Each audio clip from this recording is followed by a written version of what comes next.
जय हिंद प्यारे बच्चों, आज के इस वीडियो में साथी लेकर आए हैं क्लास 12 फिजिक्स के लिए मोस्ट इंपॉर्टेंट क्वेश्चन जो प्यारे बच्चों आप सबके पूरे बुक से हैं। ठीक है, सारे दोस्तों बुक से हम शुरू से लेकर आखिर तक सारे टॉपिक से क्वेश्चन उठाए हैं जो दोस्तों आप सबके लिए महत्वपूर्ण है।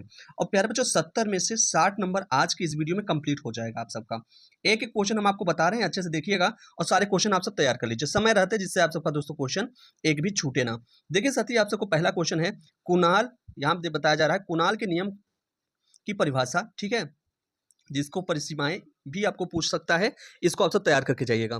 साथ ही नेक्स्ट क्वेश्चन है वैद्युत क्षेत्र की तीव्रता की परिभाषा तथा इसका मात्रक आप सबको बताना होगा।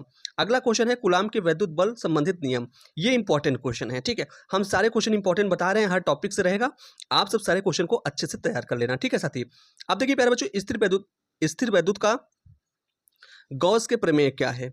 ठीक है, स्थिर वैद्युत में गॉस का प्रमेय क्या है ये बताना है। वैद्युत विभव की परिभाषा दीजिए और कह रहा है इसका बीमा भी लिखिएगा। प्यारे बच्चों संधारित्र की धारिता का परिभाषा लिखिए, ये भी क्वेश्चन मोस्ट इंपॉर्टेंट है, आप तैयार करके जाइएगा। ठीक है, अगला क्वेश्चन देखिएगा, यहाँ पे बहुत अच्छा क्वेश्चन है। कह रहा है सिद्ध कीजिए कि निरक्षीय स्थिति में किसी बिंदु पर वैद्युत द्विध्रुव द्वारा विद्युत विभव शून्य होता है। ठीक है, ये सिद्ध करना होगा आपको। ठीक है, अब देखिए यहाँ पे प्यारे बच्चों 8वां नंबर क्वेश्चन, विशिष्ट प्रतिरोध का मात्रक एवं बीमा लिखिएगा, ये भी पूछता है। सेल के आंतरिक प्रतिरोध से आप क्या समझते हैं, ये भी आपसे क्वेश्चन पूछा जाएगा। ठीक है प्यारे बच्चों, अगला क्वेश्चन है 10वां नंबर, वैद्युत परिपथ में किरचॉफ के नियमों का उल्लेख कीजिएगा और कह रहा है इसके परिपथ बनाकर समझाइएगा। ठीक है, ये भी एग्जाम्पल सहित, यानी आप सबको उसको बनाकर भी आपको अच्छे से समझाना होगा। अगला क्वेश्चन है प्यारे बच्चों, बायो-सेवर्ट के नियम को शब्दों तथा सूत्रों में लिखिएगा, मोस्ट इंपॉर्टेंट है। अगला 12 नंबर क्वेश्चन क्या है, न त्रिकोण से आप क्या समझते हैं, मोस्ट इंपॉर्टेंट, ये भी आप सब तैयार कर लेना प्यारे बच्चों। ठीक है, अगला क्वेश्चन है यहाँ पर द्विपात कोण। ठीक है, द्विपात नमन कोण और तथा पृथ्वी के चुंबकीय क्षेत्र के क्षैतिज घटक की व्याख्या कीजिएगा, ये प्यारे बच्चों आप सबसे पूछा जाएगा। ठीक है, अब देखिए आपका 14 नंबर क्वेश्चन क्या है। 14 नंबर क्वेश्चन पूछा प्यारे बच्चों, कह रहा स्वप्रेरकत्व की परिभाषा दीजिए, ये भाई साहब हमेशा पूछा जाता है। फ्लेमिंग का दाएं और बाएं हाथ का, भाई साहब ये सब तो आप सब जानते हैं, लेकिन दाएं हाथ का मोस्ट इंपॉर्टेंट है, इसको जरूर करके जाइएगा। बायां वाला भी एक बार पढ़ लीजिएगा, लेकिन मोस्ट इंपॉर्टेंट आपका दायां है, जो कि आएगा ही आएगा। ठीक है, अगला क्वेश्चन है स्वप्रेरण गुणांक की परिभाषा दी लिखिए और कह रहा है इसका मात्रक भी आपको बताना है। साथ ही ये भी आप सब तैयार कर लेना। 17 नंबर क्वेश्चन देखिएगा, मोस्ट इंपॉर्टेंट, फैराडे का वैद्युत चुंबकीय प्रेरण संबंधित नियम बताइए।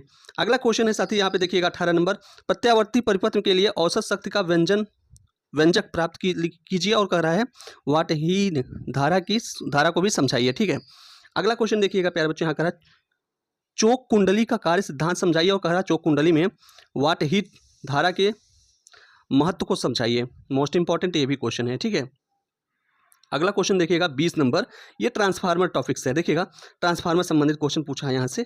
कह रहा है ट्रांसफार्मर की रचना तथा कार्यविधि का वर्णन कीजिए, इसमें पटलित लौह क्रोध क्या होता है, इसका महत्व बताइए। ठीक है, अगला क्वेश्चन है 21 नंबर, कह रहा है मैक्सवेल की वैद्युत चुंबकीय तरंग सिद्धांत को व्याख्या कीजिएगा, ये भी आपसे इंपॉर्टेंट क्वेश्चन है, पूछेगा। अगला है परस्पर संपर्क में रखे तो पतले लेंसों के संयोजन की फोकस दूरी के लिए सूत्र स्थापित कीजिएगा, भाई साहब मोस्ट इंपॉर्टेंट, ये भी आप 22 नंबर क्वेश्चन तैयार कर लीजिएगा। 23 नंबर क्वेश्चन देखिएगा क्या कह रहा है, कह रहा है ध्रुवण। ठीक है, ध्रुवण कोण से क्या तात्पर्य है। और आपका 24 नंबर क्वेश्चन कह रहा है तरंगाग्र किसे कहते हैं, हाइगेंस के द्वितीयक तरंगिकाओं का सिद्धांत लिखिए, मोस्ट इंपॉर्टेंट है, इसको भी आप तैयार कर लेना। ठीक है, अगला 25 नंबर क्वेश्चन देखिएगा, ये कह रहा है प्रकाश वैद्युत कार्य फलक से क्या तात्पर्य है। ठीक है, ये इंपॉर्टेंट है, देहली आवृत्ति से आप क्या समझते हैं। ठीक है, अगला क्वेश्चन है आपका प्रकाश वैद्युत प्रभाव के नियम आपको लिखना है। और हाइड्रोजन परमाणु 28वां और लास्ट क्वेश्चन है हाइड्रोजन परमाणु के लिए बोर की परिकल्पनाएं लिखिए।